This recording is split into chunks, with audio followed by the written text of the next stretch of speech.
Broadcasting all over the world at urbanbroadcastmedia.com, delivering love and inspiration 24/7. This is UBM Praise. The following show is paid programming and does not necessarily express the views and opinions of Urban Broadcast Media and its subsidiaries. Thank you for listening to UBM Praise.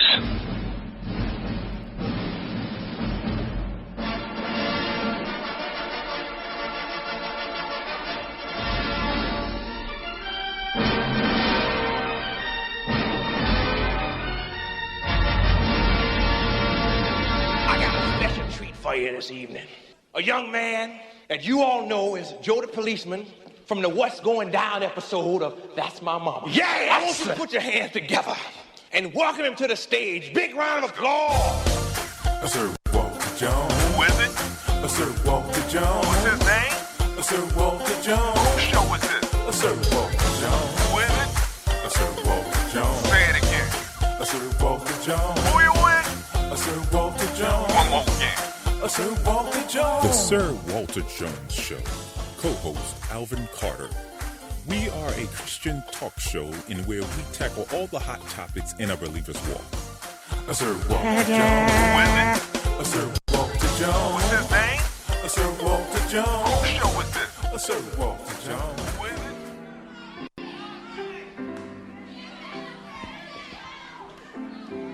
This is dedicated to whom it may concern.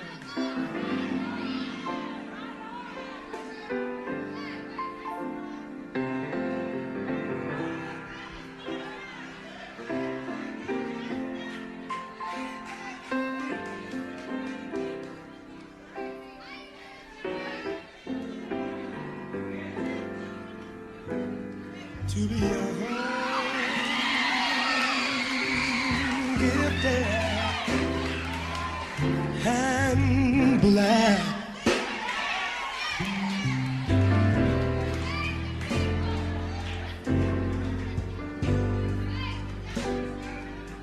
Oh, what a lovely, precious dream.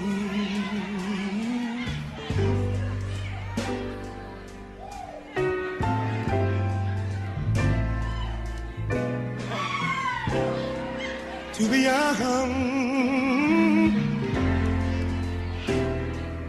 gifted and blind.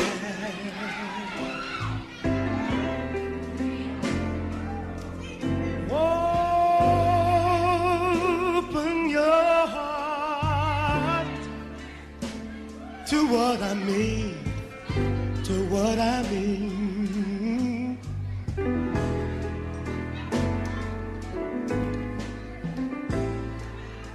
'Cause you know, in this whole wide world,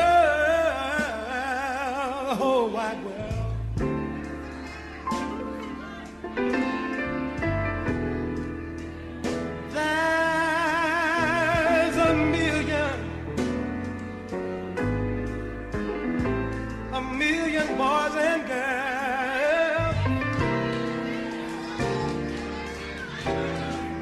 who are gifted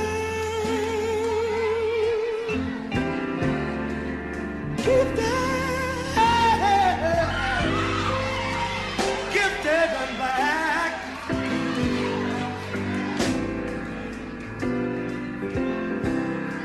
That's a fact, yes it is.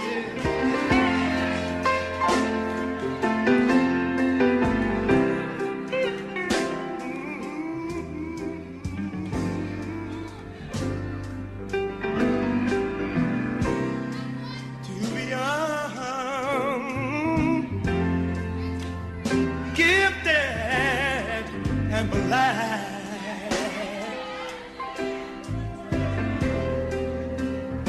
We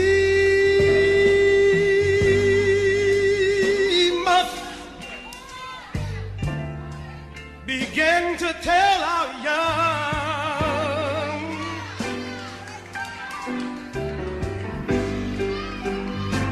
didn't you know that there was a whole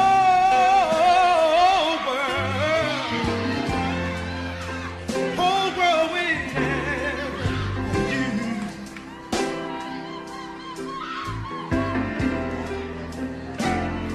Haven't you heard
sir, where can one go to find nice women here? Oh, you got to go to a nice place, a quiet place like a library. It's a good woman there. And at church, it's good girls. Ladies, it's Tuesday. Pink Perspectives. On the Sir Walter Jones Show. Right here on UBM Praise. To be young, gifted, and black, Donny Hathaway. Hang all the Christmas toe or something. What is it? Mistletoe. Yeah. Mistletoe. It's Mistletoe. okay. The Christmas toe. Not the camel toe. Yes, this is Sir Walter of the Sir Walter Jones Show. We are excited to be here. Our guests are coming in, and this is the Pink Perspectives. Pink Perspectives. It is ladies' night. Although right. Oh yes, it's ladies' night. Oh, what a night! Oh, what a night! Yesterday was Men's Chronicles. Men's Chronicles, a woman's guide to men, and we were talking about Yesterday's topic was how to get your man back. No, how do men win their families back? There you go. And we came to the conclusion during the show that there is a issue with foundation and what all of this started. Where did it all start from? We brought up the Willie Lynch letter, and we brought up how public aid has caused some exodus to happen in a lot of black men in their homes. And then we brought up the fact that a lot of women are responsible for a lot of these men leaving the homes. They had turned the children against the fathers, and then things happen. Go to yesterday's show if you want to hear it, if you want to talk about it, rebroadcast and listen to it again. It's on Spreaker.com, and you can hear the whole show. But what I want to do is right quick. Sometimes we run out of time and we don't get a chance to get involved into some of the answers or some of the solutions to the problems that we do have on some of our shows. But I had an article here that says 5 lies we should stop telling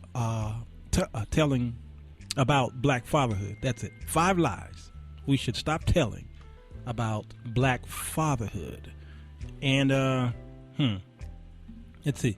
One here says black fathers aren't involved in their children's lives. Recent data published by the Center for Disease Control revealed that African American fathers spend more time in their children's day-to-day lives than dads from other racial groups, defying stereotypes about black fatherhood. That's right, ladies.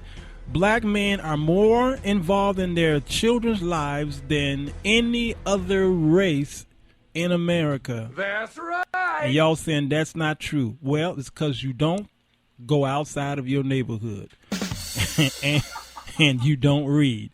The Pew Research Center has found similar evidence that black dads don't differ from white dads in any significant way, and that there isn't the expected disparity found in so many other reports. Although black fathers are more likely to live in separate households, Pew estimates that 67% of black dads who don't live with their kids see them at least once a month, compared to 59% of white dads and just 32% of Hispanic dads. So the reason why you think black fathers are not around is because they're not living in your house. That means nothing. They are taking their kids, though, and visiting their kids and going on trips and all these other things, and then the kids go home to you. So we're looking at it, unfortunately, wrong, and we're punishing an entire race for the actions of a few deadbeats, okay? So we don't want to continue to think that way, please, y'all. So that was yesterday's show. Today is Pink Perspective, and we're talking about entrepreneurship. We're talking about the ladies. We're going to expose these ladies. We always expose the bad parts about ladies. These women who dress questionably. They leave nothing to the imagination. And you've got women who are on these abusing. Huh? Well, I'll give you the mic in a minute. And these questionable. We did a show, Tina, since you let me introduce you. We did a show on the dress code of the believer. Now, you should have been on that show. I should have, obviously. Yes, because that show right there caused some problems. All right, and we gave the people the picture of Eric Campbell. We should change in the name that of white show. dress, huh? We should change the name of our show to what? problem causers, starring Sir Walter Jones. Oh, no. No Joke Jones. No Joke Jones. Keep it real, Carter. That's it, Doc. That'll be our television show. Yeah. So, since somebody was talking before I could introduce them, I'm going to give to you guys this young lady I met years ago. Her name's Tina Steele. And she is an amazing young lady. Since I first met her, I met her at a friend's house. I had a recording studio that I opened up 2003. It was with me and my friend who was a detective here in Chicago. And it was on the south side, 74th and Stewart. And her friend and my friend, they would come over and visit me at the studio and sing and play piano and what have you.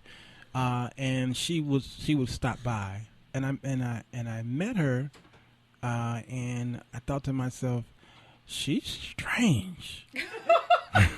She's so weird, man. Wow. She was weird. Thank you. We went up to her to our friend's house, who co-owns the Life Organics. What's her name? Zanetta Searles. There she go. Zanetta Searles. Yeah, and we were sitting there having dinner. What happened? This Tina was acting crazy and weird and just I don't know, crazy and weird, just all that stuff. And I was loving it though.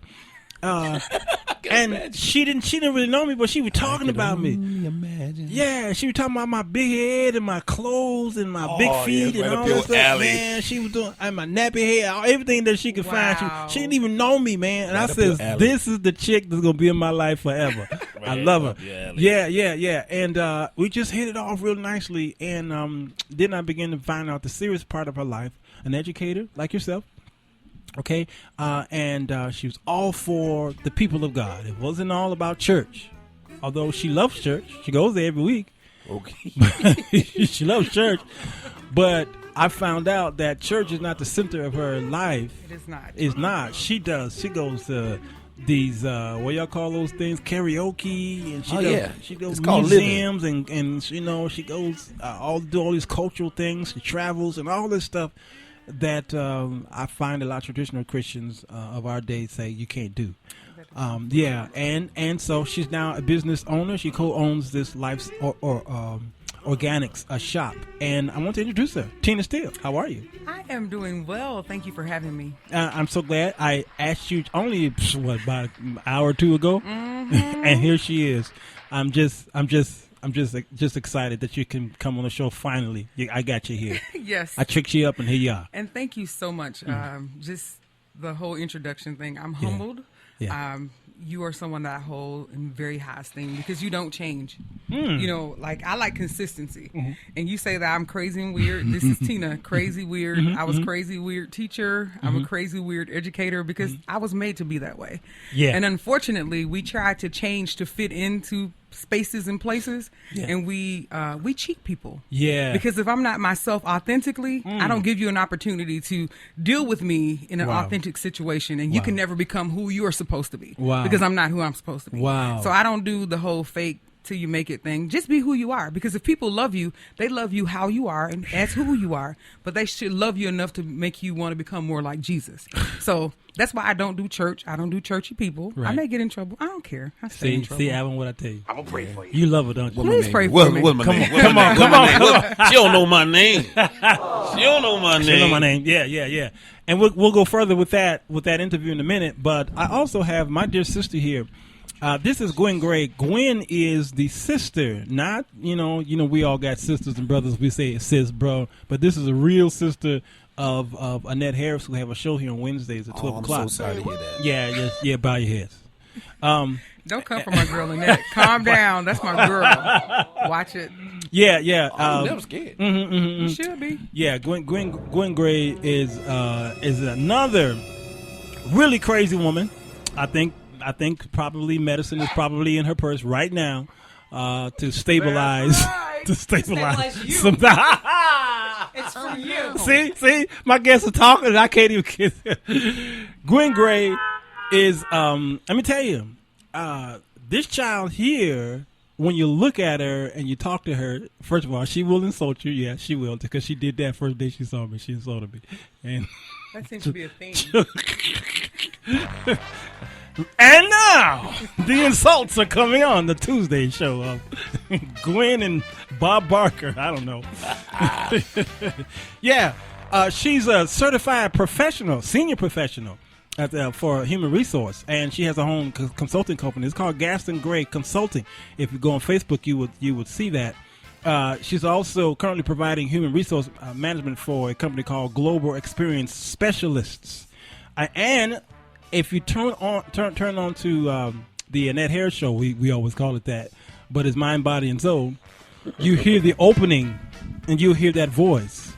She's a voice-over artist, and she's done commercials for McDonald's, Soft Sheen, Carson, NBA Retired Players Association. This chick right here, she's bad, and I love to hear her read the scriptures. Matter of fact, I'm gonna have to do that on the show while she's here. I got a Bible right here. She just have to read all of it. Yeah, all of it. You know, all of it, man. When we need one, we just download it. Oh yeah, listen, Doc. When she belongs. Well, let me see. I don't know how to say this, but anyway, her family. She hangs out at. She's a product of the Abounding Life Church of God in Christ in Poston, Illinois, across the street from your job, Doc. Yep. Yeah. Okay. Her uncle founded that church. Okay, and the Lord has taken him on. But I would come there, and he would be the one that pastor would call to read, either her or her sister, and nobody could read for him but those two girls, because when they read the scripture, you get it. Mm-hmm. Have you ever hear somebody read and it illuminates, and you get it more so than if you read it, yeah, or somebody else read it? Yes, because they read the quotation marks. They properly. Read it right. Yeah, they don't read a question as a statement. Right. I mean, they have. They're fluent. They have fluency. Yeah. Or directive as a declarative, right? You see what I'm saying? Yeah. And the Lord said that they begat the right. Y'all so wrong. Yeah, I'm saying.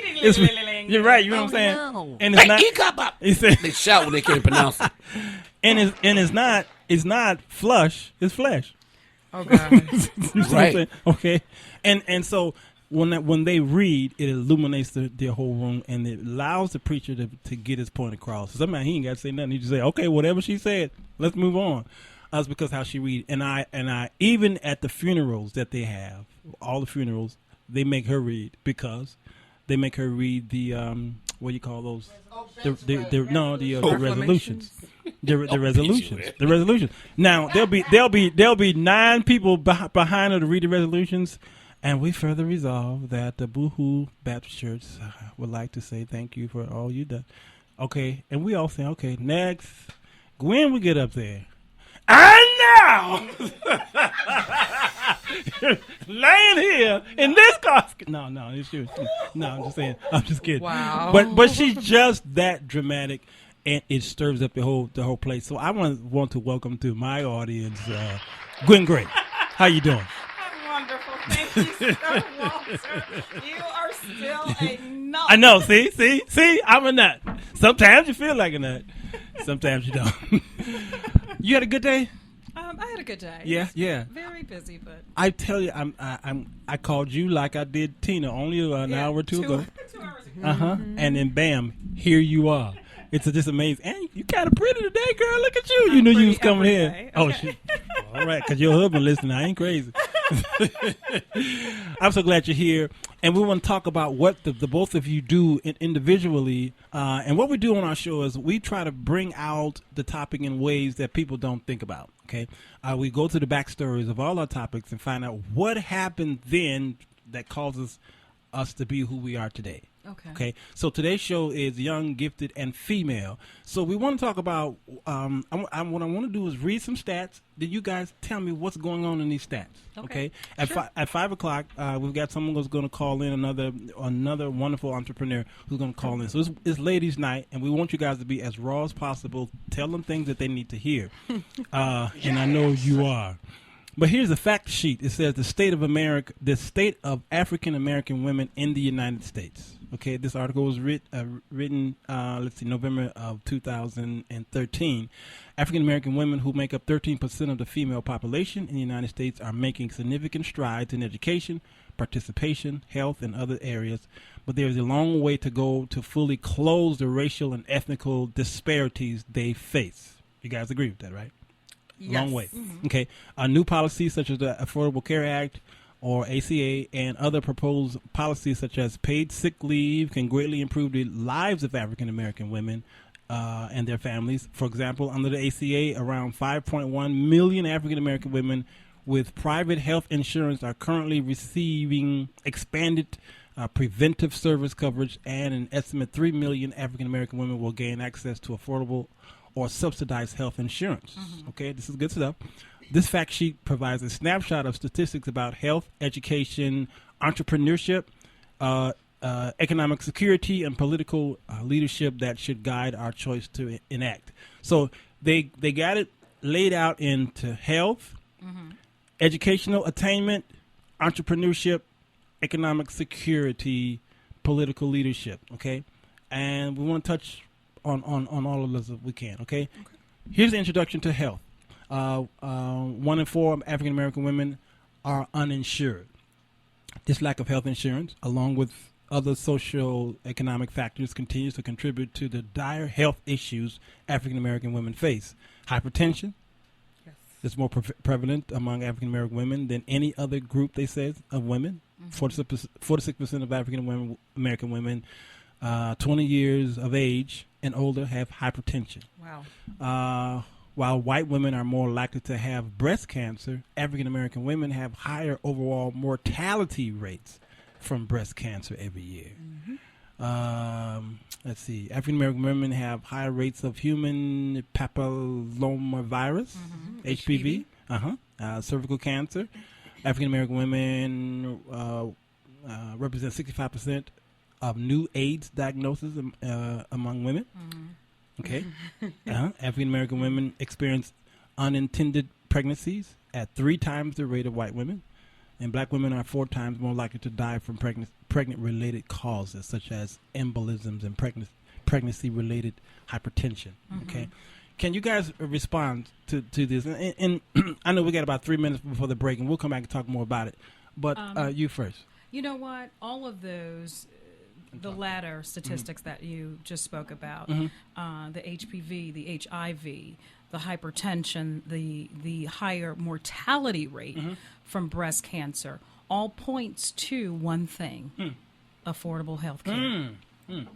Because, even those of us that work, whether it's minimum wage jobs or whatever, a lot of times we still cannot afford the health care that's provided, through our employers. So in that case, a lot of times they'll forego it. So if you're making $10 an hour and your employer is picking up roughly 66% of an entire premium that would go to a carrier, that still means a significant amount. 33% mm-hmm. represents a significant amount for somebody who's only making $10 an hour. Oh, wow. So if you're only bringing home that minimum, if you elect even an HSA or if you elect an HMO, which you're doing away with, you still can't afford it. Yeah. So let alone, Choice Plus or PPOs, that's just simply out of the question. Really? So a lot of us, even though we're employed, we forego that, which is why the mortality rate from breast cancer appears to be higher. That makes sense. Now, the Caucasian women may have more incidence of it, but they get the health care that they need, unfortunately. So a lot of that does point to affordable health care, which is the reason for the ACA. That's the reason why, President Obama pushed for it. That's the reason why, for decades, Senator Kennedy pushed for it, because there has to be a better way. I mean, there's not only just the health care right now, but even preventive medicine for different things, even preventive in terms of knowledge, even with the HIV piece, because a lot of our young women, unfortunately, are not informed. They're not taught. They're not informed. They're not, And I mean, I'm an educator, so it grieves me when people get their education from these unreliable sources. Oh, wow. Yes. And unfortunately, I think this speaks to the way parents have failed to educate their children. Yes. Because I don't want my child learning about sex in the street. Let me tell you about it and give you your options. Yes, I promote abstinence, but let me give you your options. In addition to having affordable health care, who can afford to take off work to go to the doctor? Wow. Yeah, and we want to touch on that. I want you to remember what you just said after we come after this break. We're highlighting the artist of the night. The artist of the night is somebody I think that both of you might enjoy, Tremaine Hawkins. Tremaine Hawkins, my favorite of all time. Born 1957, San Francisco, California. She first entered the gospel scene in 1968, singing with the Edwin Hawkins Singers Choir, "Oh Happy Day." She, with a distinctive soprano and extensive vocal range, became better known as the future soloist with then-husband Walter Hawkins Love Center Choir. While married to Bishop Walter Hawkins, they had 2 children, Walter Jamie Hawkins and Tristan Hawkins. And tomorrow we're going to do a tribute to Walter Hawkins. We'll have Calvin Bridges on tomorrow. Beautiful. Yeah, so this song here is the song that I first met you at. That's why I chose this one. Gwen, it's called Rescue Me. Tremaine Hawkins from the Determined album, 1976. I met you in 1983. I was dating your cousin. Yes, absolutely. That's when it came out, 1976. Okay, Rescue Me, Tremaine Hawkins. Enjoy. This is the Sir Walter Jones Show.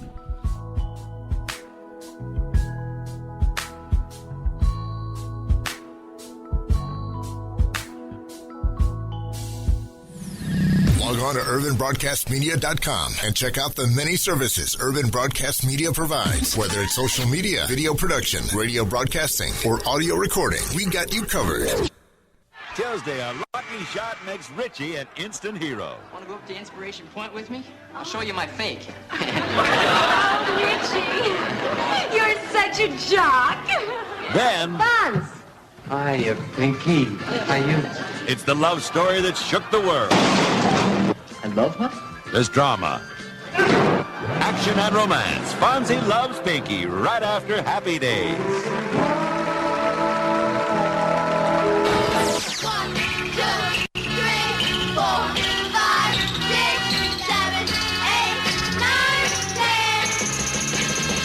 10, 9, 8, 7, 6, 5, 4, 3, 2, 1. 1, 2, 3, 4, 5, 6, 7, 8, 9.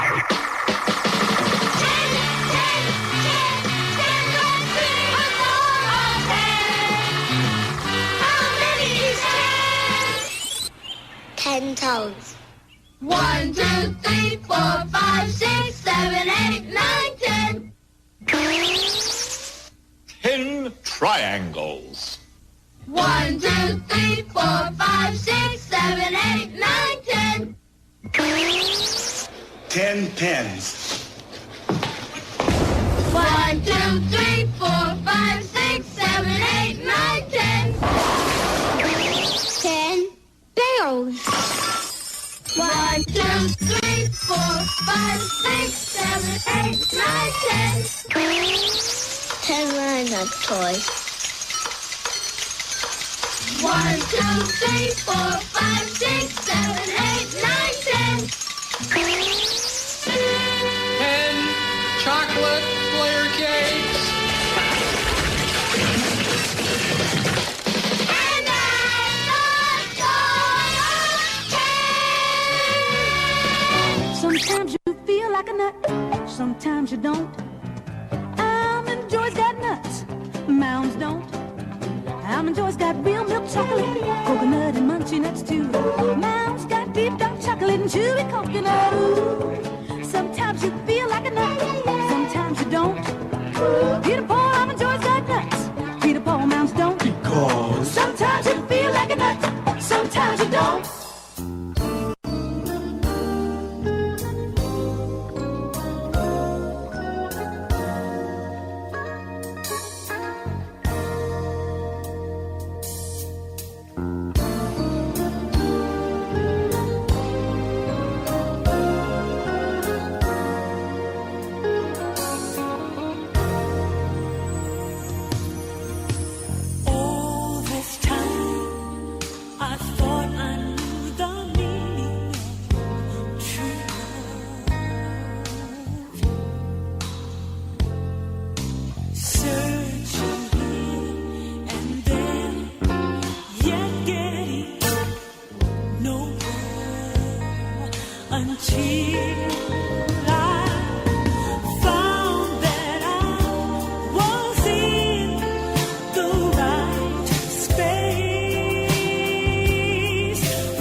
following show is paid programming and does not necessarily express the views and opinions of Urban Broadcast Media and its subsidiaries. Thank you for listening to UBM Praise.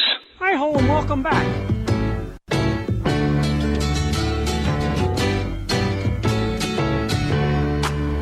Welcome back. Ladies, it's Tuesday. Pink Perspectives on the Sir Walter Jones Show, right here on UBM Praise. Tuesday. Oh, hey, welcome back. What did I miss? Man, we were fighting during the break. People always ask me, Walter, I love your breaks because it takes me back. It takes me back to my days back in the 60s, 70s, 80s. And these are the commercials of my time. And that's why I play them so much. I just love it. This is my show, so I can do it. But but we're trying to do a fact check on Tremaine Hawkins' album. And it was suspicious to me when I first saw it. It said 76. But we just got Wikipedia on here and Wikipedia. Very trustworthy. They don't never lie. Very reputable source. Yeah. They never Where'd you lie. get that from? The internet? I can't even go on there and change anything. Because the internet says. Yeah, some things you can, but some things you cannot. Everything is on the internet. But I double checked and triple checked, and Determined came out the same year I met you, 1983. Okay. Yeah.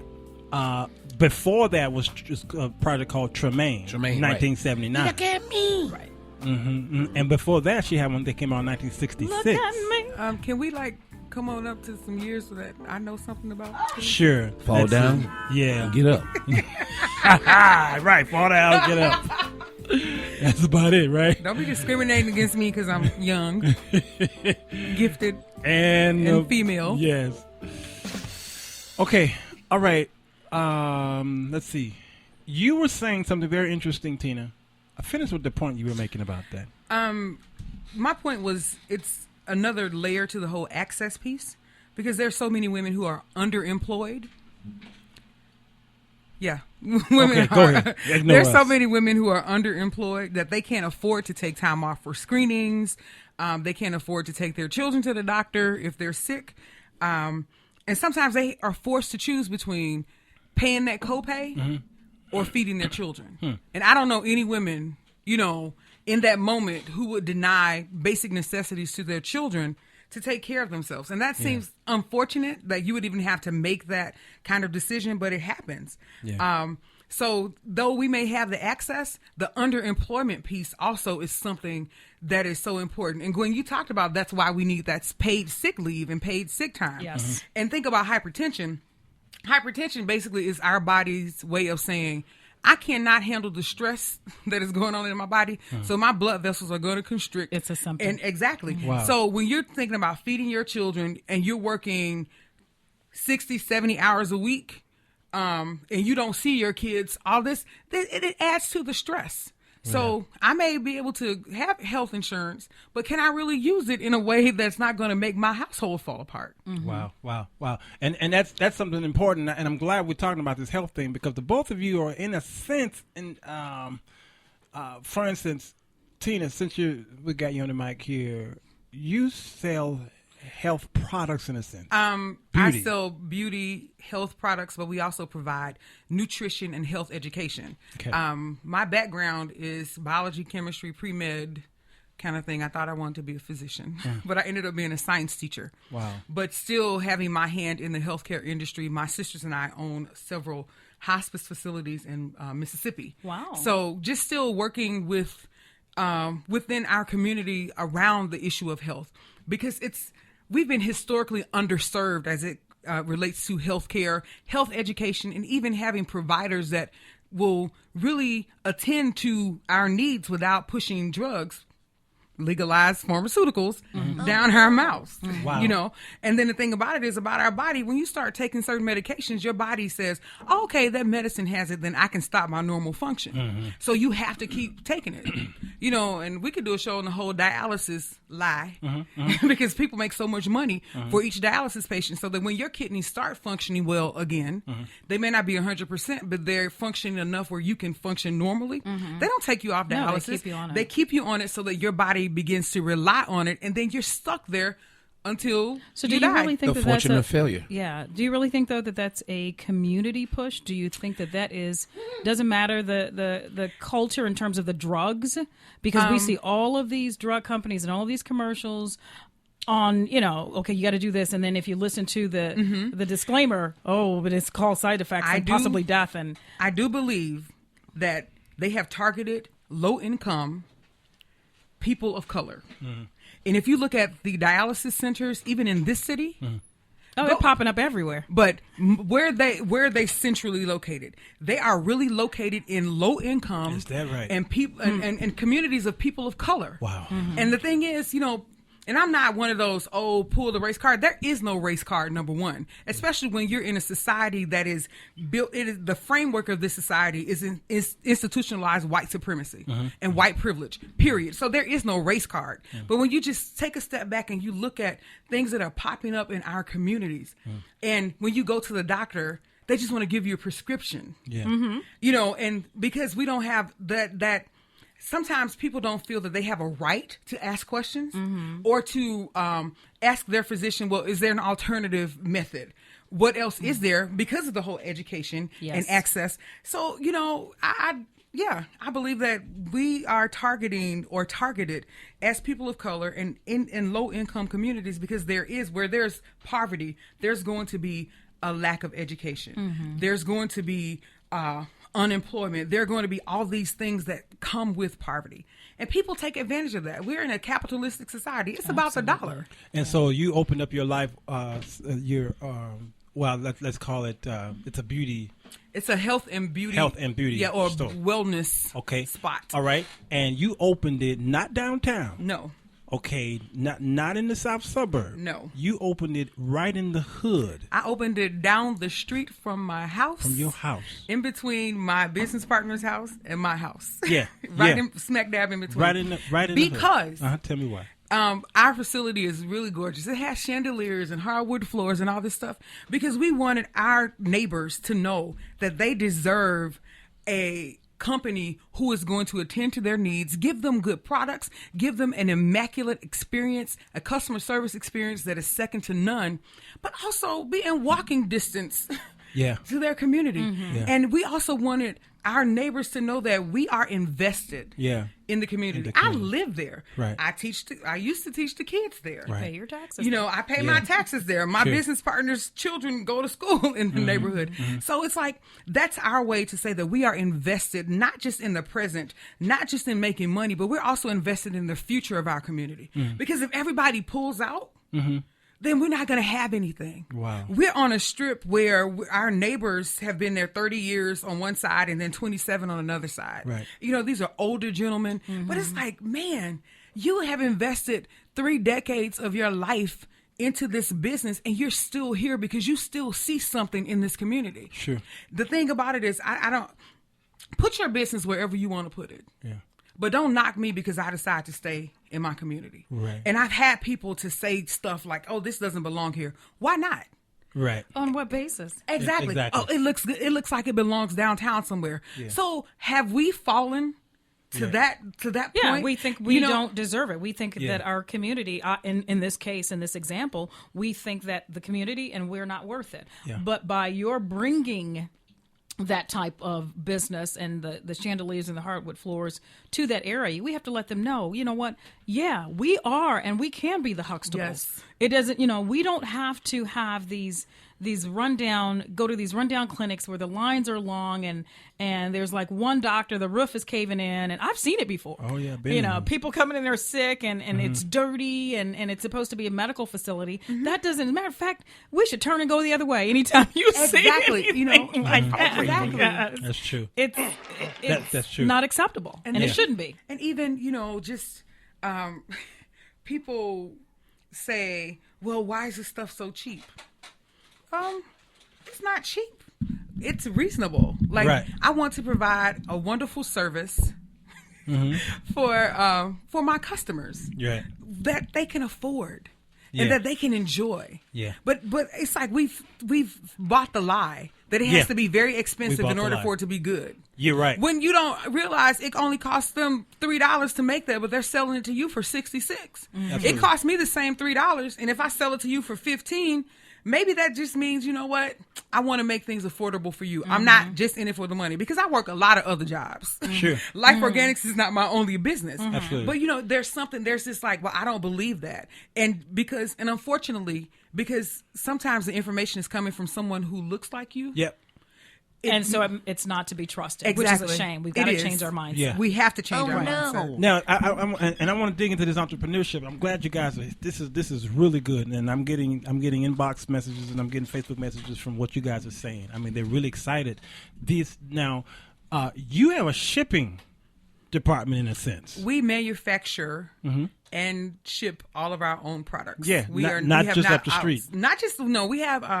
We have customers from LA to Vegas, locally. We had one international client. Sure. So we're working through that. Yes. Yeah. Oh yeah. We're working through that. The whole international shipping. Like we've shipped to Canada, things like that. So it's not just I'm in my kitchen making stuff up. Yeah. in my pots and pans. Right. I have a degree in chemistry. See, I'm a researcher by trade, so it's not like I just thought something up. Mm-hmm. You know, my business partner is a researcher. Yeah. My other business partner is a graphic designer, graphic artist. So husband and wife. Yes, husband and wife That's team. right. Zanetta and Tim Searles. Yes. So the thing about it is, we are people who are educated in our craft. Right. But the Lord, and I know it was him, Mm-hmm, the Lord placed it on Zanetta's heart, and then with Tim and I to create, you know, this business so that we can promote wellness. Sure. Life Organics. It's just like you're living life the way it was supposed to be. Amen. Yeah. We're supposed to be using things. Our bodies were meant to revitalize and regenerate themselves. Sure. That's how the life cycle of a cell. Right. But when we begin to put things in our bodies that are chemical laden, we begin to put things in our bodies that will alter our bodies, bleaching your skin, you know, all that stuff. Right. Do it because you want to do it, not because you feel like you're trying to attain some kind of, you know. And I don't want to. I'm not this whole pro-black person. I'm not saying that. Yeah. But basically, No, the picture of beauty that our little girls see is like this really skinny person who either is racially ambiguous. Sure. And they have this long, and straight sometimes hair. Not racially ambiguous. And sometimes not. Sometimes they're just lighter. are Caucasian. That's true. That's true. That's true.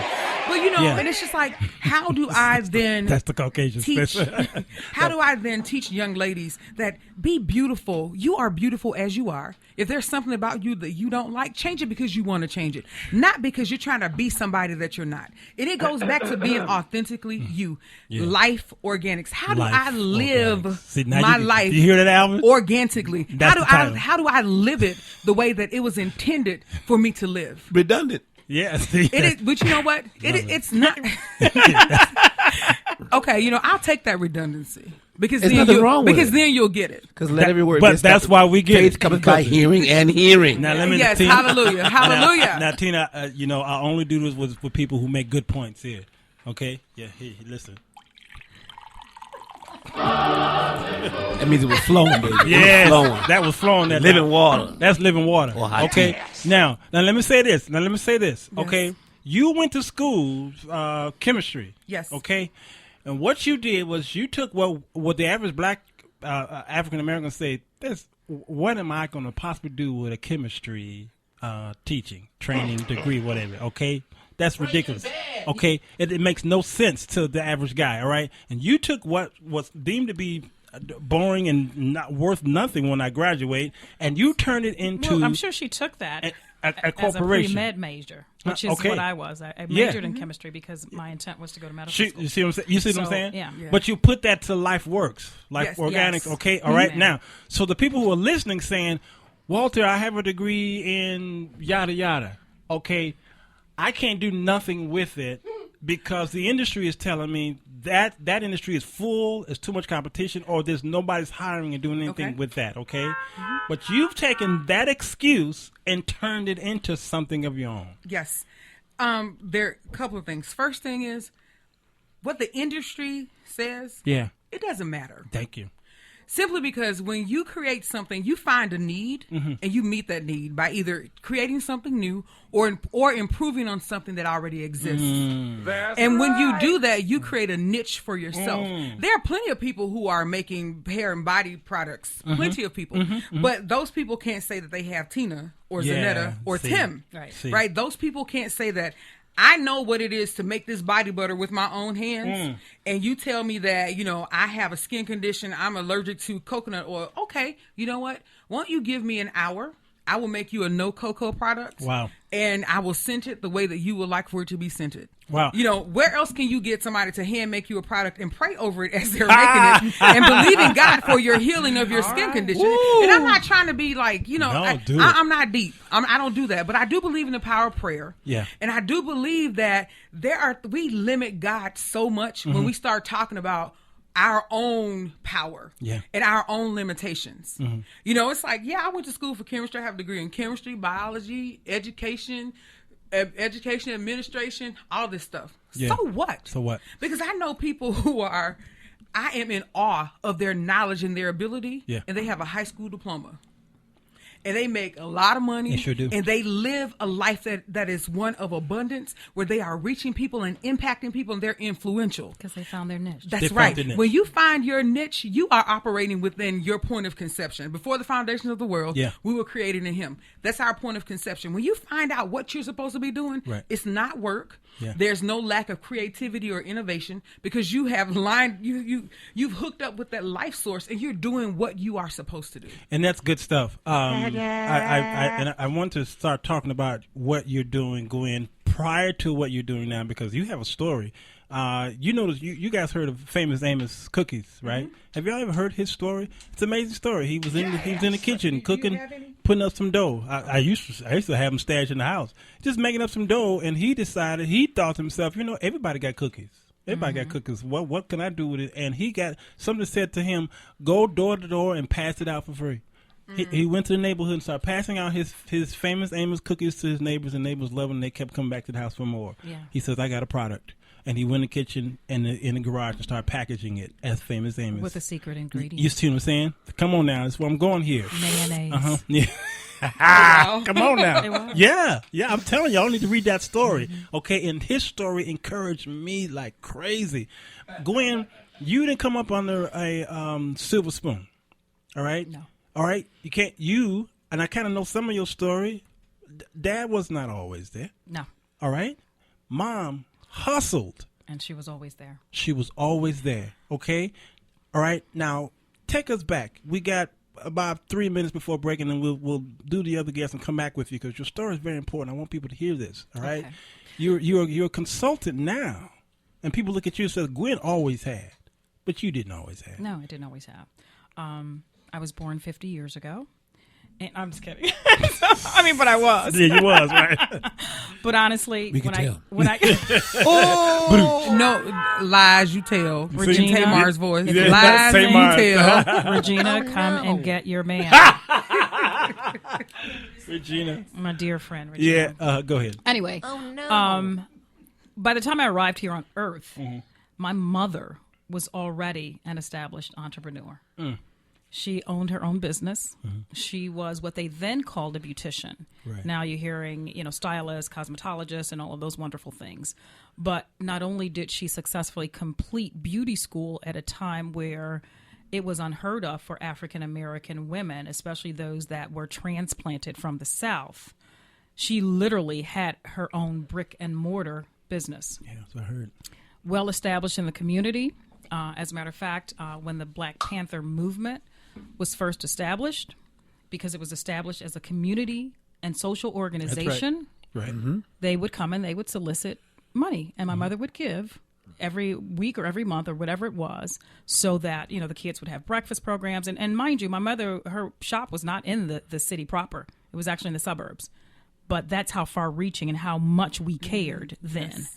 So you're talking about, on the cusp of the civil rights movement and all through it. So there was always that entrepreneurial spirit. And even though my dad was not there for most of my childhood, actually, he was also an entrepreneur. He also had his own company. He was a barber by trade. So I grew up, in a household, a barber. Oh, okay. By trade. I thought you said Berber. Barber. Okay. That's what I heard. So anyway, I grew up in this household where I had two parents, at least for the first 6 years of my life, two parents who had their own businesses. My dad had his own catering truck that he owned. So it was different. Now that's not necessarily a silver spoon, because granted, we were still African American. Sure. She was bronze. Sure. And they both came from the South. And so they were, their parents struggled. So it definitely was not a silver spoon. But somehow that entrepreneurial spirit was just in me and my sisters, and it just stuck with us. And even though I went to school at DePaul, and I made headway actually totally different, because I told you I majored in chemistry, but then got a job as an office manager and never looked back. Almost 30 years ago, it still came back to that, because I wasn't satisfied in the private sector. I wasn't satisfied in corporate America. I always needed to, and then I really thought about it a few years back. I said, that's because this is what my mom and dad did. Yeah. And they owned their own. They dictated their own. They were in charge of their own. So that's in me. That was a seed that was planted. Absolutely. That was seed. Absolutely. And we want to continue with this story. We've got I'm not sure if my call's going to call in Stanecia Graham. She is the daughter of Pastor Stephen Hunley, a dear friend of ours from the Church of God in Christ. But I want to continue in the fashion of Tremaine. I have another hit here that I love so dear, which introduced me to her. This song is called Look at Me. Yeah, album from the Tremaine album, written by Walter Hawkins. And that came out, I believe, 1979, if we get Wikipedia right. Okay. Look at me. Listen to the lyrics in this song and notice what she's saying about herself and her relationship with God. Those of you ladies out there who want to be encouraged, listen to this song. Tremaine Hawkins, Look at Me. This is Sir Walter Jones Show. Broadcasting all over the world at urbanbroadcastmedia.com, delivering love and inspiration 24/7. This is UBM Praise.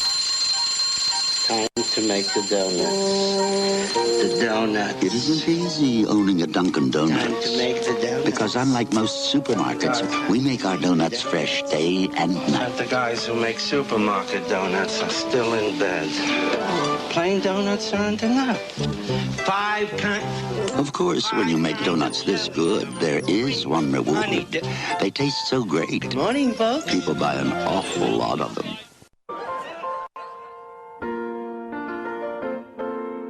Making your way in the world today takes everything you've got. Taking a break from all your worries sure would help a lot. Wouldn't you like to get away?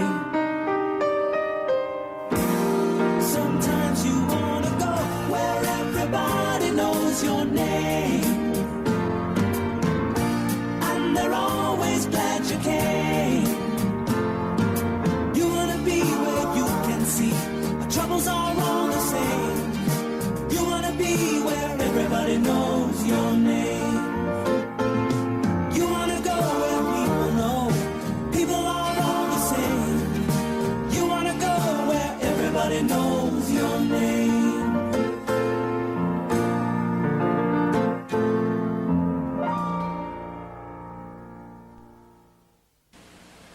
Girls, I bought a lot of underwear for my boys, and every year I pick Fruit of the Loom. Surprise, Emma! Hiya, cuties. I save every time I buy Fruit of the Loom briefs. Big value for your money. Right on, only $1. The Superband waistband, that's real quality. Atta girl, Emma. For my boys and my money, Fruit makes the best pickings.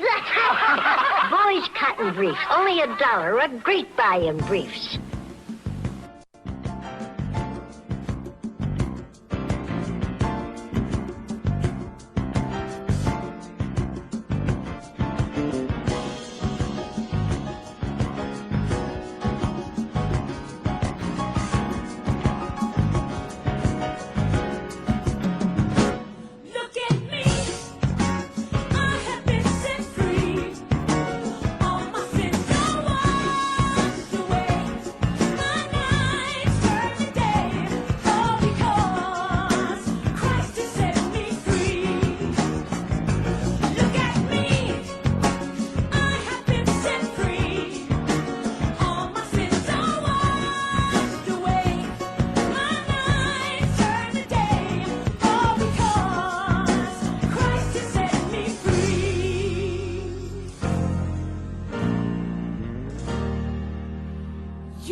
precious love has given me security.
I'm alive and I'm breathing. And because I'm alive and breathing, that means anything that I go after, I can obtain it because I'm alive and breathing. Did you hear what I said? Not because of certain opportunities, not because I'm tall, not because whatever, I'm a female.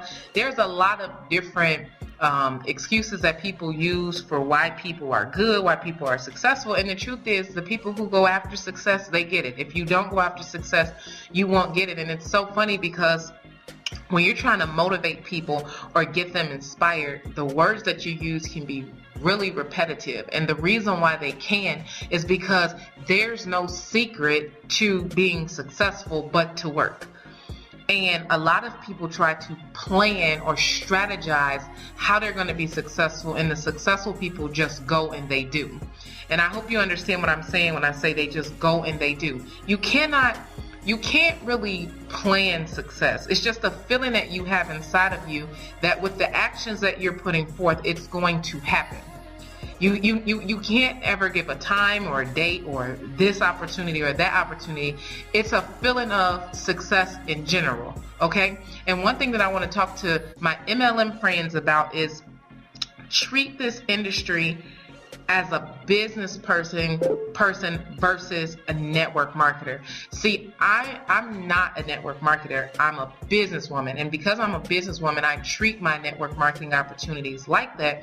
And that's why for the last 2 years or 3 years or whatever, I've been able to make a nice amount of income from my opportunities because I treat it like a business. Some of you guys, I think your belief level is not high enough. And unfortunately, there is no personal development or anything that can change your belief level. But what I will encourage you to do is before you start making $2,000, $3,000, $4,000, $5,000 a month, believe that you will. And if it takes you 4, 5, 6, 7 years, months, whatever, it's okay. You just have to have a strong enough belief that it's going to happen for you.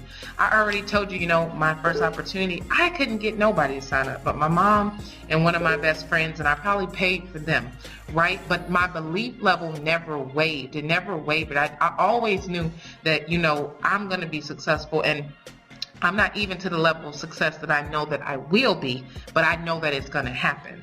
And that's what when you believe, anything is possible.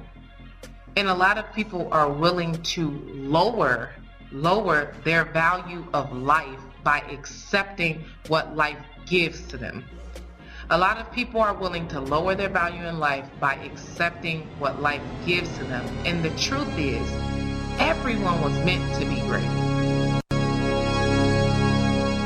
And now, our feature presentation. Ladies, it's Tuesday. Pink Perspectives. Tuesday. On the Sir Walter Jones Show.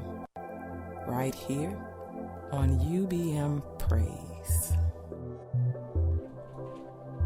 Stanecia Graham she has just given us a little pep talk about greatness. All of us was created to be great. Unfortunately, some of us have lowered the bar or the standard. Some of you raised the standard and lowered the bar here. It's going up and down like that Slinky. A Slinky is fun for a boy and a girl. Slinky, something wonderful toy. I don't know. Okay, y'all playing around here, and you got to be careful because what's the thing you would say? Don't be. You often go where you're tolerated. What do you say? Go where you're celebrated, not tolerated. And not tolerated. And I think that's what happens with us. We're trying to chase success, and then we say success is too far, so I'll just settle for where I am. Or the image of success based upon someone else's success does not look like it's attainable to you when you have not figured out what success is for you. Yeah. Because then that goes deeper into understanding your purpose, your design, absolutely, and what you're supposed to be doing. And just as you all earlier said, your niche. Yeah. Right. Now, I agree, and I kind of disagree with some of the things that she said. Sure. One of her last comments was everybody was destined to be great, and I guess that is subjective, meaning, you can be great depending upon what it is that you offer your role, because there will always be poor. There will always be poor people. That's what the word says, because we have to feed the poor. If there are no poor, we have nobody to feed. And I'm not trying to be funny, but no, I hear what you're saying. So maybe that's subjective in its own right, because there are some people that don't have or do without materially, but maybe in another way, spiritually or whatever, they are great or they are successful. So I think it left up to interpretation, because I think that's why I said it's subjective. Right, absolutely. right. And I think when Jesus said that doesn't mean that's the plan, right? That I'll be poor. Unfortunately, some people become poor because of their own what we call it, self. What's the word? At their own hands. Yeah, at their own hands. In my application of that, the poor you have you always doesn't mean that everyone will always be poor. Right. But there's going to be a time where somebody's going to be poor. Right. At some point. At some point, that absolutely. means you may be poor now. You don't stay poor. Right. And that doesn't mean you're predestined to be poor. True. And that every person that's poor now will always be poor. That's not what that means. And then even sometimes still poor you're just is still poor in subjective. spirit. Exactly. Right. That's what I'm saying. But absolutely. Even with the whole greatness thing, everyone is meant to be great, but all greatness is not synonymous. And I think that's what you were hitting at. Yeah. Because what I consider great may be to have 2.5 kids in a house with a white picket fence and a husband. That's the point. But someone else, that's good. Your greatness live from is check to paycheck, but because that's a step above what I saw or what I grew up with. That's good. And she also said something about that there is no secret to success other than work. And there's another layer to it. There's the layer of sowing seed and honing your craft. Absolutely. Because you can work. Which is a plan. Exactly. You can work. And I think she mentioned it's not you can't plan, but you must. You can work, but you're not necessarily working optimally or working efficiently. Yeah. Because don't miss the game in her speech too. Yeah. Because that was game. I mean, that was a sales pitch. I mean, of course, but when you gotta work, I gotta convince you to work, but I want you to work for me. You can't get it. Well, right. Well, I mean, what I'm saying, but that. I mean, I wouldn't say that. But No. what I'm saying is, I totally No. get what she's saying, and she's also speaking from her own experience. Like, I can't judge anybody else's experience and how she's attained all this great success, but I also don't want people to think, well, okay, I don't really need to plan. Because you do need to plan. No, I don't know. I think the three of you missed it. I don't think that's what she said. No, she said. No. She said. I'm not saying not have a plan. No. She said. Don't think that success comes. That you know when success is going to come.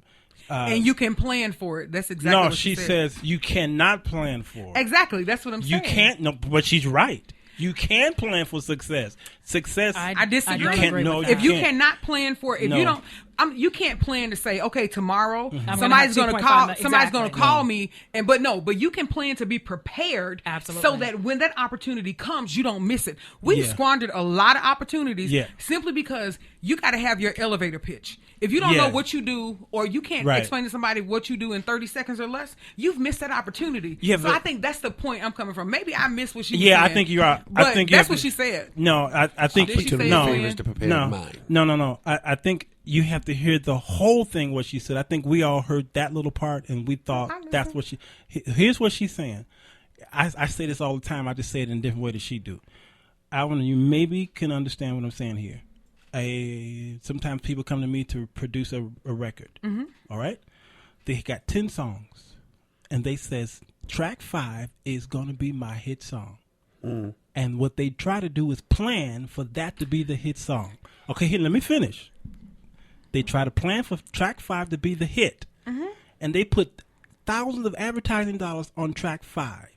The audience say, we don't like track 5. We like track 2. Track 2 is the one that becomes the hit song. Well, that's a poor planner. Okay, no, that's not. No, that's not.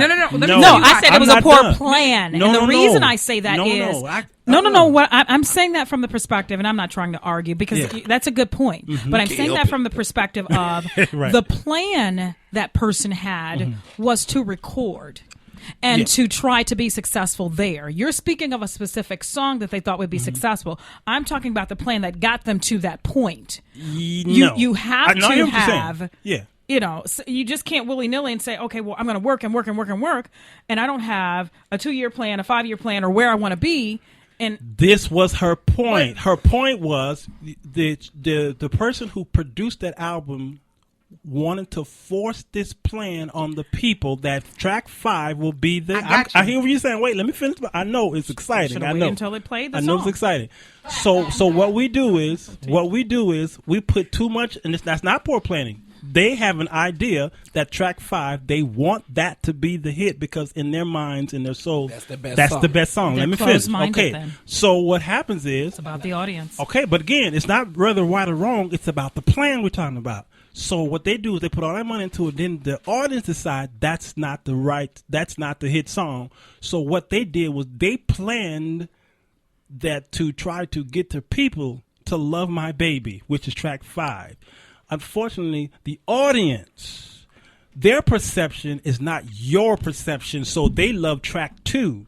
So what she's saying here is you can't design that success. You can't do it. You have to. That's what she's saying. You can put your money on the whole album. Yeah, you can't design that success. You cannot do it. You cannot contrive the success. That's the point she was saying. No. That was her point. Wait, it's different. Contrive. You cannot contrive the success. Mm-hmm. That person tried to. I'm going to put my best in this. I'm going to pump this up. Right. There's difference. I think that's different than designing or preparing yourself for success. I think they missed it. They're missing the point because they don't understand the dynamic that you're using in your example. Yeah. I understand clearly what he just said. Like, really, I don't agree. If you understood, you would respond differently. But that's your opinion. Right. We all have opinions. That's right. But you're thinking that I would respond differently. But to say that I don't understand because I responded a certain way, that's not. Well, your response is telling us that you probably didn't understand. In my assessment of your response, the response was inaccurate based upon the data given. It differently. No, say again. In the interpretation. You can't tell somebody how they receive something. Exactly. It doesn't mean she doesn't understand. That's how she received it.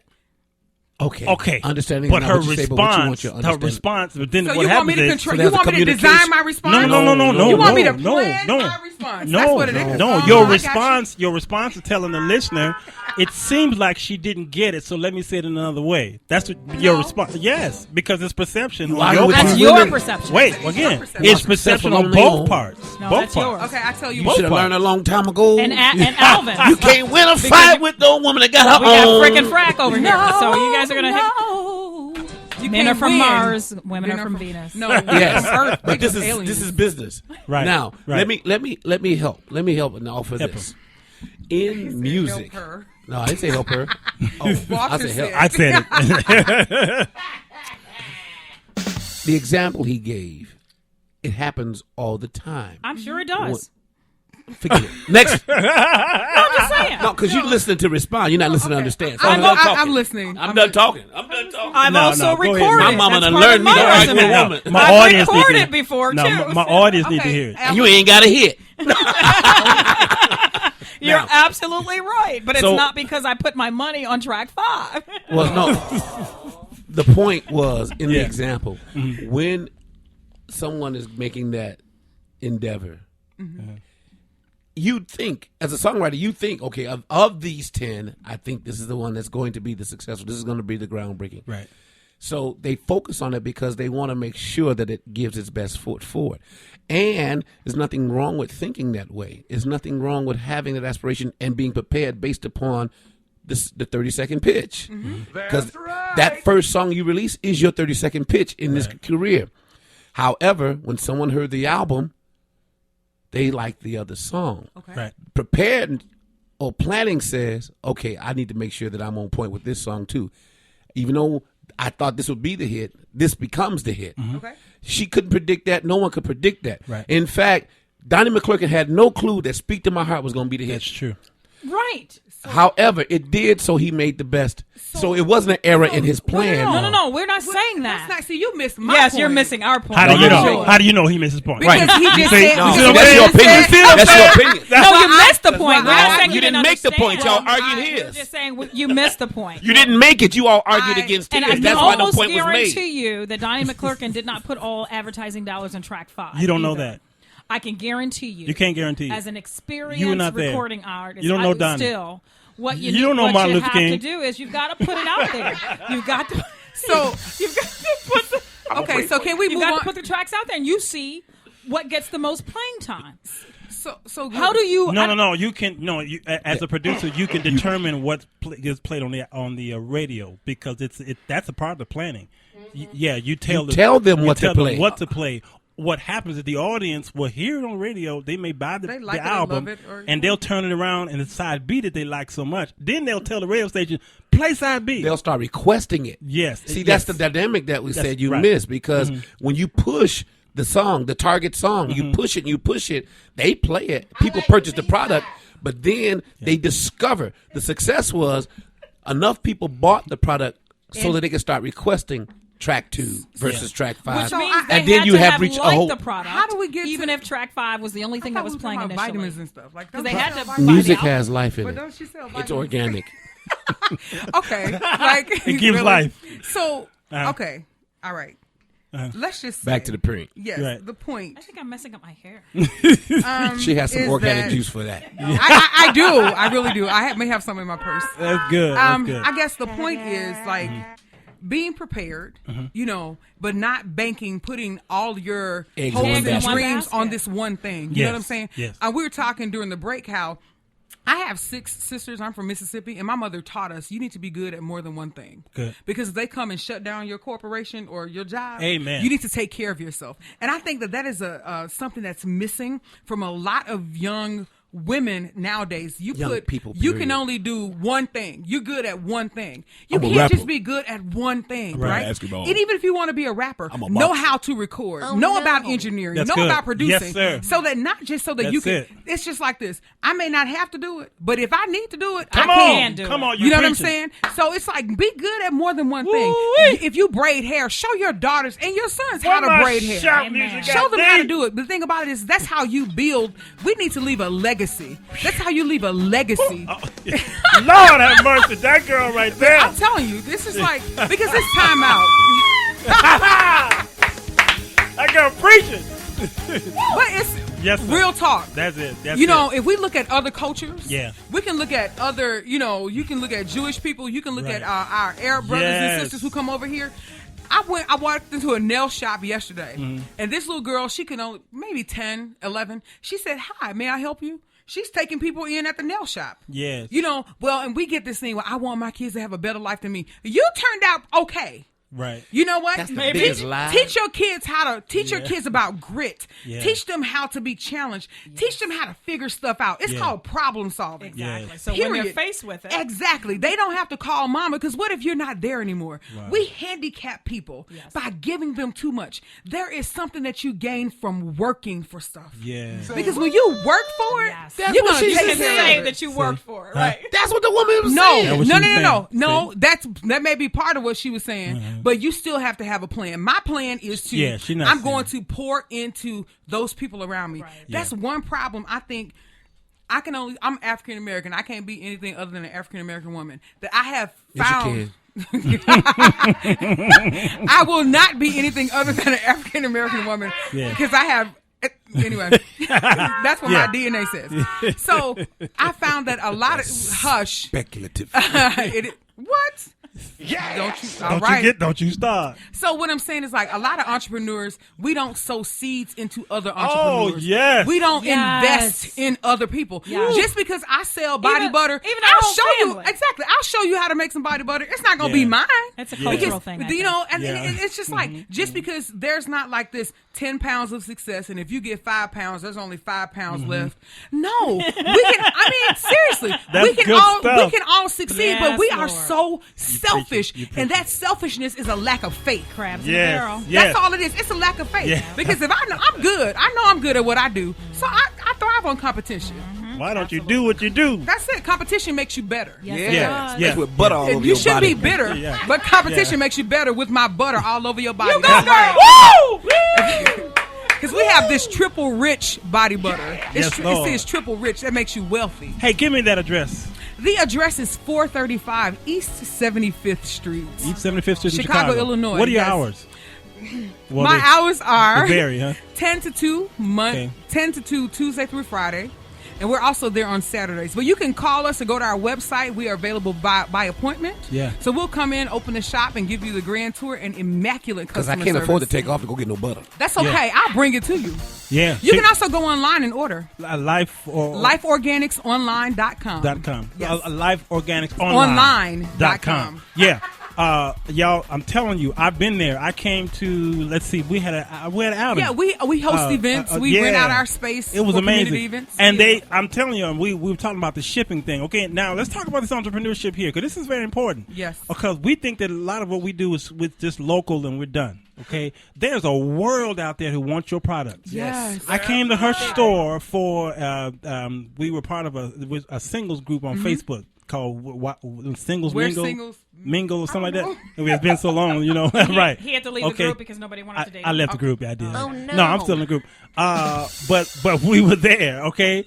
And while we were there talking to each other, mingling and what have you, as the people began to leave, her and her staff was in the back boxing products because they were getting ready to ship it out of the state. Yes. I'm saying to myself, now this is entrepreneurship. You still working. Yes. Okay? You and people were coming in, even though the store was still open, so people were coming in, and when they was like, wow, this is in this neighborhood? And I'm saying to myself, why do you have to respond like that? But see, my mindset, I'm too great. I'm too great to be stationary. Yeah. And when you have that mindset, like the young lady talked about personal development, so there's a way that you can shift your mindset. You can have a paradigm shift in your mind when you recognize that this is not me, that I'm not operating in my own power. Right. So within my own limited power, yes, I can only go to 75th Street and do exactly. But when I look at the fact that there is a God who is sovereign, who has favored me, who is my father, I'm limitless because I'm operating in his power. Absolutely. But it's his own target audience. Exactly. Yeah. And so the thing about it is they can talk to 500 people. But if this is where God wants me, nothing's going to happen until Tina gets there. Yeah. And when you have that mindset, people look at it as arrogance. It's not arrogance. It's confidence in who I serve. Absolutely. See, that's the problem. We want all these leaders, but they try to beat people down and make you feel like because you're confident that there's something wrong with it, that you're prideful. You're not prideful, but what you're doing is that you're boasting in God and you are honoring what he's poured into you. And there's nothing wrong with that. Wow. So if you're out there and you are confident in the gifts that God is giving you, you go forth with might. You don't let people, small-minded people, try to beat you down and say that you're prideful and you got Jezebel. No, they just need to get a backbone and get out of your way. Yeah, well, shoot. I'm going to break with that one. Now, we're going to talk about after this break and Controversial Corner coming up next. She did it. Yeah, she pretty much did it. We're going to talk about consulting. A lot of us need help, and we're too prideful to receive the consulting. Or too cheap. Too cheap to receive it, okay? Speak, please. Yeah, so we're going to have Gwen help us with this. John Lang, one of yesterday's leading devotional composers, remembered particularly well a source of this song that we getting ready to sing here.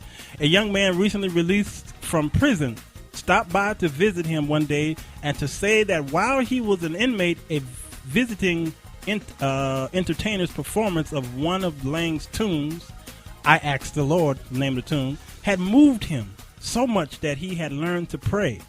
He was soon reading the Bible daily and to play upon a guitar so that he could sing songs like that.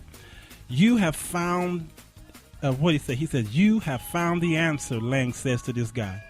After the young man had told him of his reconciliation with his wife and his family and general rehabilitation, smiling, the former convict said, "Yes, I'm happy. I found the answer."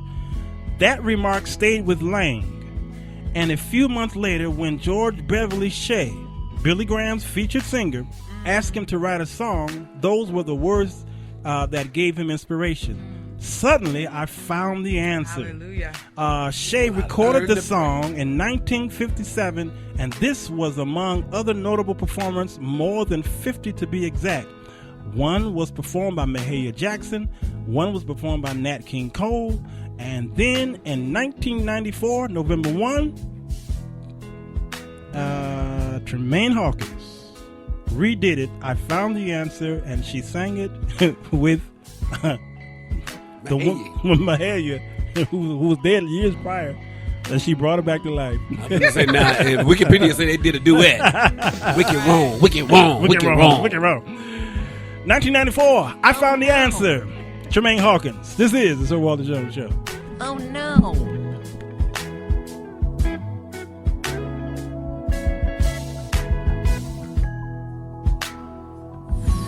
Log on to UrbanBroadcastMedia.com and check out the many services Urban Broadcast Media provides. Whether it's social media, video production, radio broadcasting, or audio recording, we got you covered.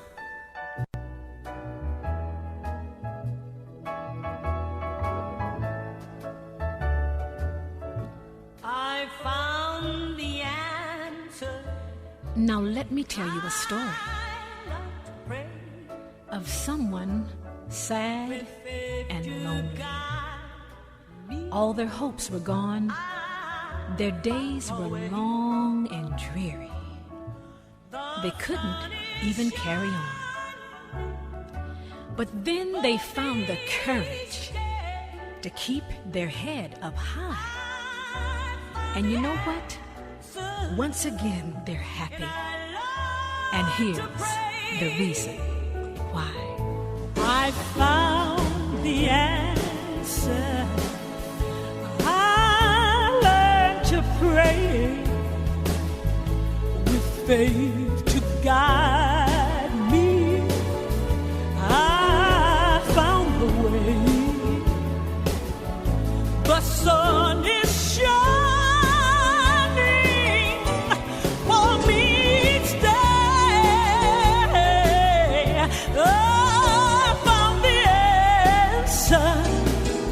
And I learned to pray. Sing, Mahalia. I was weak and weary, and I had gone astray, walking in the darkness. I could not find the way, but then a light came shining to lead me from despair. All my sin forgiven, and I was free from care. I found the answer. I found the answer. I learned to pray, and I learned to pray with faith to guide me, with faith to guide me. Found the way. I know I found the way. The sun is shining on me each day. I found the answer, and I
name. It's O-S-C-A-R. My baloney has a second name. It's M-A-Y-E-R. Oh, I love to eat it every day. And if you ask me why, I'll say, 'cause Oscar Mayer has a way with B-O-L-O-G-N-A. Oscar Mayer, the first name in Bologna. How's that?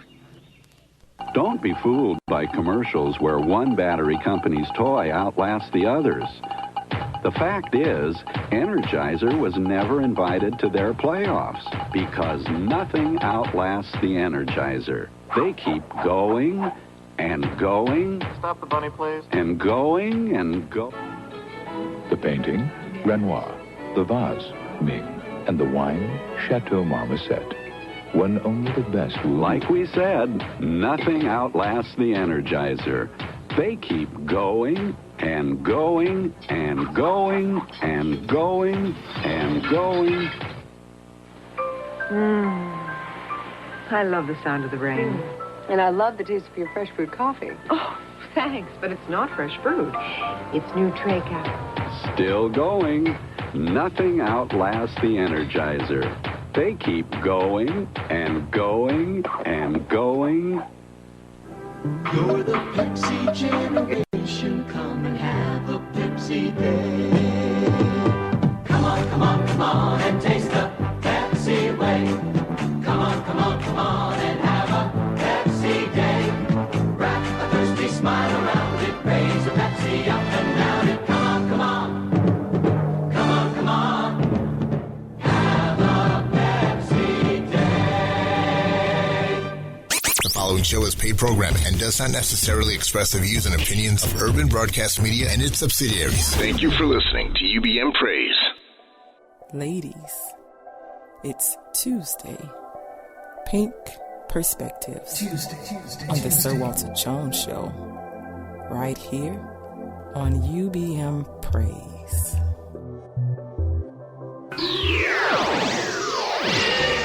Meanwhile, at the Hall of Justice. At this time, I have the honor to present to you the moral leader of our nation, a great dedicated man, a philosopher of a non-violent system of behavior. Due to some violent content, parental discretion is advised. Politics, doctrine, current events. Let's meet at the Controversy Corner on the Sir Walter Jones Show here on UBM Praise. Let's go. This is Keep It Real Carter here at the intersection of creativity and throwback to go forward. We're talking about the success of a woman. Yeah. God's most resourceful creation was not man, but a woman. Even though she calls a man to mess up, but anyways, no subject. Oh, I'm gonna pray for you. Please do. I mean, let's think about some of the women. Rachel. She was resourceful. She the one calls that old man to switch his hands across over, wasn't it? Rebecca? Mm-hmm. Let's talk about your mama. Your mama so... Okay, now we ain't gonna go there. Don't you talk about my mama. Mamas have a way of making that thing come together. Daddy go out, he make the best he can, and if the ends don't meet, mama draws them closer together. If mama can't buy it, she'll make it. Yes, Lord. You want McDonald's, she'll give you a welfare burger. It's better than McDonald's. Yes. The point I'm trying to make is women have a way of making sure once the agenda is clear and whatever the need is, they're going to push that man or they're going to push past that man to make sure that need is met. Baby needs some clothes. You're going to get a Gordon Gartrell shirt. Yeah. You're going to be sharp on Easter, baby. It's better than that. That's right. When a woman discovers her purpose, she impacts the world with her power. That's when things begin to change in her life and everybody around her. Now, whether it's from doing hair to selling dinners, that woman, she's going to succeed because she got what's needed. She's got to get what's needed. She's got to do what's needed, whatever it takes. Now, some of you women sell stuff you ain't got no business selling. Like weed. No, I'm sorry. Go there. Anyway, there is no success without a woman. Fellas, we got to face it. There's no success without a woman. Lucius would not be nothing without Cookie. Word. Let's just keep it real. Barry would not be nothing without his Mrs. Gordy. Catherine helped keep them kids together while Joe was out of town. Even though Michael can't sing. Now, so what are you saying? Well, listen up. No woman, no help meet. No woman, no meat. No woman, men, we're in trouble. We're lost. We're defeated. We're beaten. Without woman, we'll be totally defeated. We'll just be beaten on me. Never mind. Okay. That's my controversial corner. Controversial corner. Right here, 5:30 every day. Unfortunately, unedited. If we can just edit the shows live. Saturday Night Live have a beat button. He actually made me cry. Yeah, you crying with disgust. No. No, I totally agree. You got it? Okay. He brought me to tears. I can't believe it. I have that infection. Yeah, he has that infection on women. Yes. They cry because I'm so ugly, or they cry because, you know. Yeah, we are definitely nothing. The man is the head indeed, always, but that woman is that neck that turns the head. You can have a steering wheel. That turns the head. But the car ain't going to roll without an engine. That turns the head. I don't care what you call it. That turns the head. That woman make it go. Go, go, girl. That turns the head. You go, girl, go, girl. That turns the head. Won't be no blues without them. No. Okay. No. You all can't sing, Michael. Yeah. We was talking fast. It's true that I think that there is, there's like this button that is innate within a man, that it takes a woman who loves and believes in him to activate it.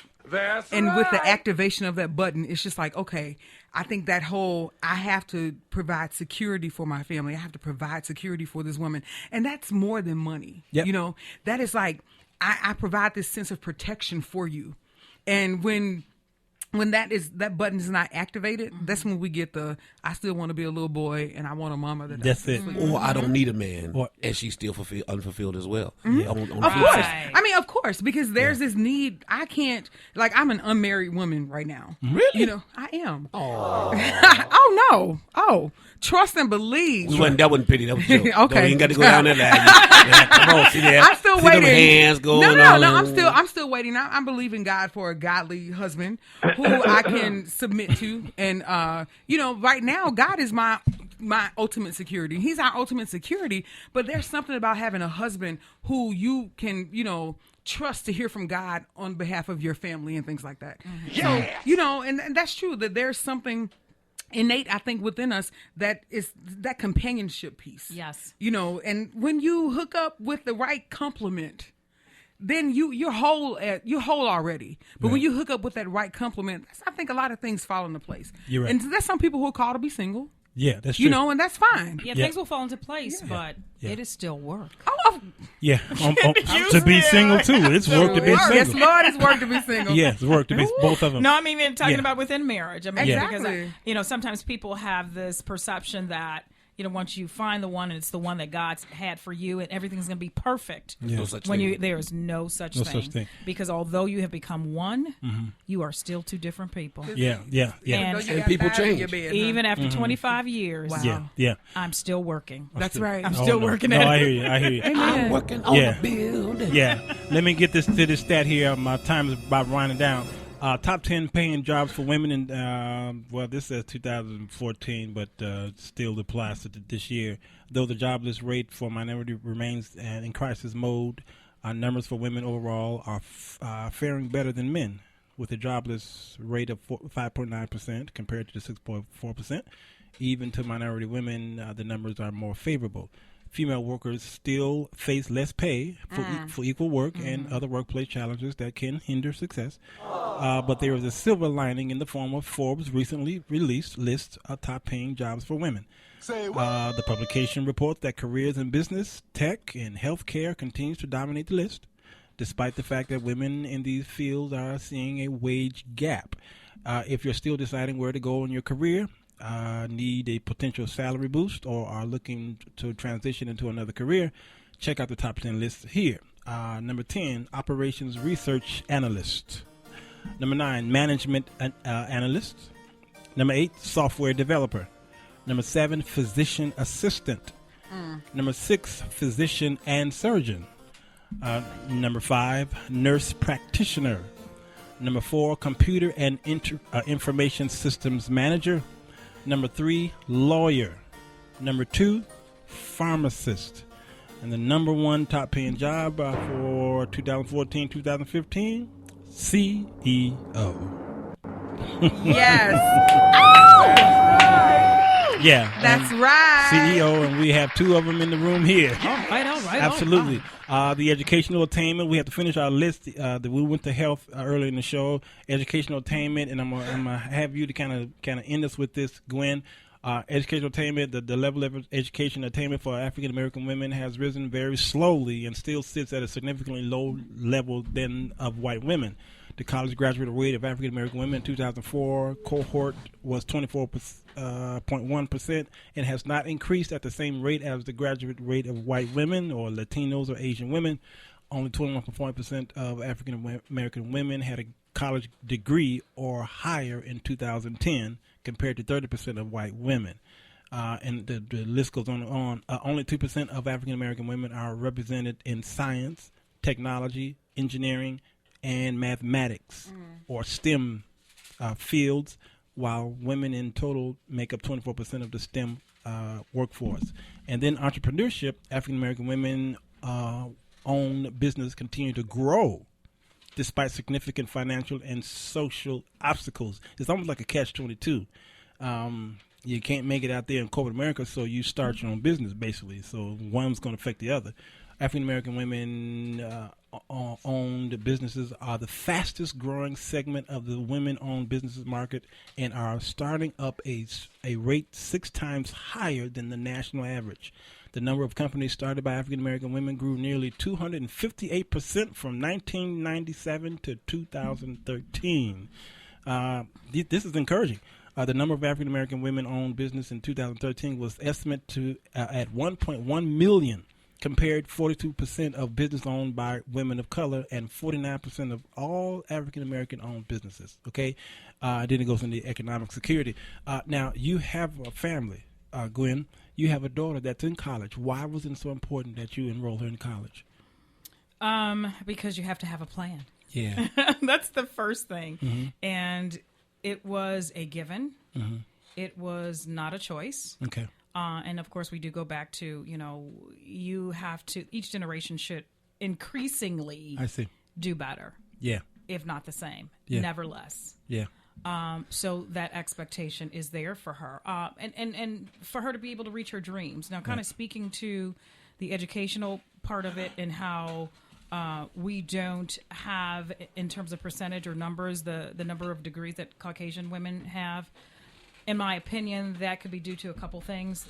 First one could be money. Yeah. Lack of resources to finish college. And the other actually could be, honestly, in corporate America, we are accepted before you are. Okay. So sometimes that even means, even when we're working our way through school and we get that job, a lot of times the school falls by the way because we got to focus on that job because we have been accepted into certain positions. And a lot of times, a lot of us will gain and will garner that knowledge and we'll go and open up our own businesses. Yeah. And then, whenever we get back to finishing, that's when we'll do it. Mm-hmm. In my opinion, that's where it lies. And two, that I think part of that is driven by, some of us do have children. Right. And we've got to see and take care of the household, and we've got to help meet that need right now. We've got to make sure that, when our men, for, a lot of reasons because of discrimination, can't do what needs to be done in terms of the financial part of the household, we've got to take up the slack. Yeah. And now you're into the consulting business, okay, which you find very important for those people need help in all kind of way. Your focus in consulting is where? Human resources. Job preparation, interviewing, just being able to help the community. We were talking a little bit earlier about, trying to prepare our people because even in my role as an HR consultant or even initially working with corporate America, when I tell you, because I've spent the last 26 years in director positions, manager positions, When I tell you I've seen the whole gamut, I really have. And trying to give our people a chance, and I'm not grouping everybody into one category, but I have had interviews with young ladies and their babies. And I've had young ladies come to interviews with Daisy Dukes on with, so it was on my heart to, whenever I can, impart to the community, okay, you know what, this is really what they look for. And a lot of times it is in the dress. We talk about, he mentioned about where do we're showing everything. I've seen it. And I've seen the other side of the spectrum. I've seen church young ladies come in with church hats on to an interview. Oh, wow. Sequin suits. I am totally serious. Yeah, they don't know. Because for lack of knowledge. Yeah. So it's up to us, like you mentioned before, to give back. We have to share. We have to impart. It's not just about me being at the level I am in terms of my career, being a successful consultant. I've got to be able to share and impart that because it's all about empowering our community. It's more than about me. It's about letting us know there's more to this than a lot of the things we're talking about. And I want to close with this because we're going to do the hymn of the day. Yes. We're going to do 2 for the price of 1. Yeah. Again, for those of you who might be needing, you might be a little confused. We are collectively saying to plan, right? Plan. Yes. Right? Tina, plan. Yes. Alvin, plan. Fail Okay. to plan to Yeah, fail. plan to fail. All right. So we're supposed to plan.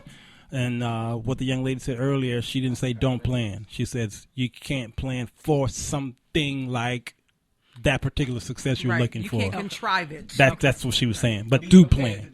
Be prepared to and diversity. That what Tina said. The diversification. Oh my God. Yes. That is the number one thing. If you take anything away from the show, diversification. And then if you fail, don't be afraid to get up and try again. Do it again.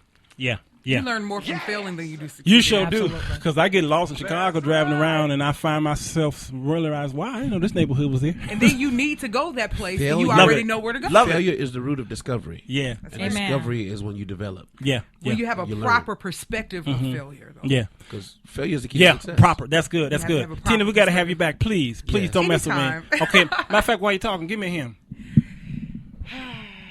Great is thy faithfulness, O God, my Father. There is no shadow of turning with thee.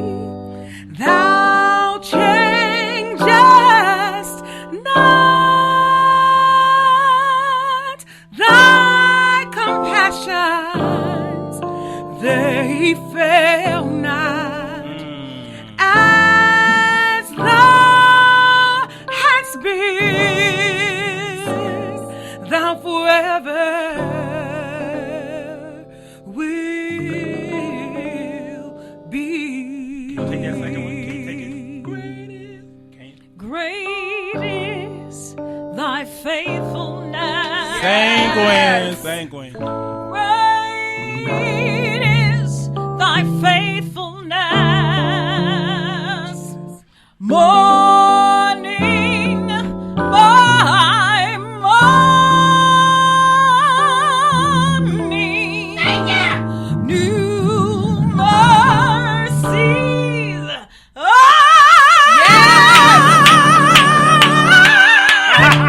I see. Yes, hallelujah.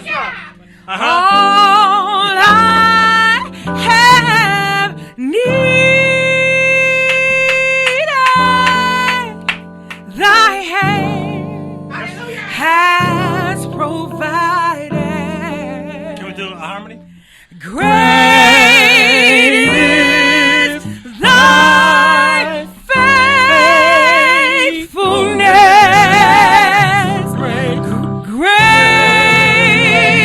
is thy faithfulness. One more time. And great is thy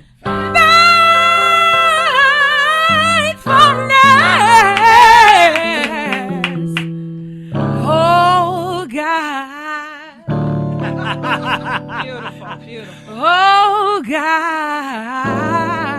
Yeah. Oh, my God. To me.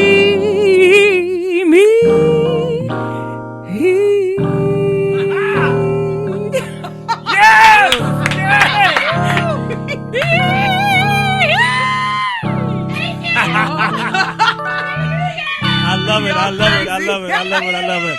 That's the great Tina Steele and Gwen Gray of Gray Consulting. They're here. They just set this place on fire. Great is thy faithfulness. This is Pink Perspective. Go to Spreaker.com. In another hour, the show will be up and you can rewind and just let us fuss again. Let's give it up for Sir Walter. Thank you. And Reverend Al. Yes, please come back. We got to have you guys back again so we can, look at the face. Yeah. Tremaine Hawkins, thank you, girl. We're gonna do a tribute to Walter Hawkins tomorrow on the Music Business Show with Calvin Bridges. We'll be here. I want to hear "When You Pray" from the Tremaine Hawkins Project, 1983, I believe, written by Walter Hawkins. As we leave this place, love you guys. This is the Sir Walter Jones Show. Yeah.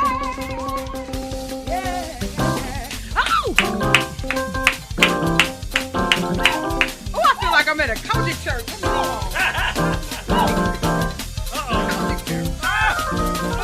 You've been listening to the Sir Walter Jones radio show, where he provides you with a biblical perspective for your everyday life. Stay connected to Sir Walter Jones by visiting him online at www.sirwalterjones.com or on Facebook at www.facebook.com/The Sir Walter Jones Show. Stay tuned until next time with the Sir Walter Jones Show with Sir Walter Jones.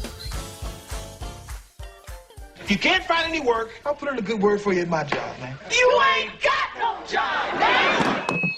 Yeah, one more time. Randy Watson, how about it?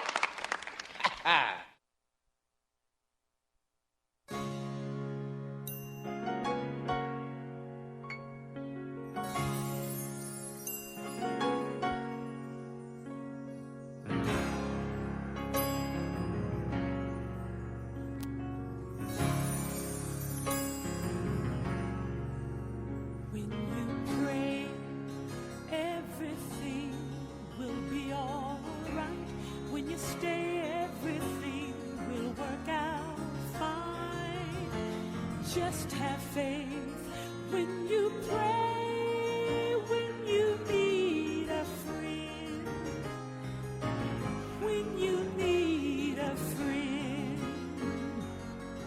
Just have faith when you pray.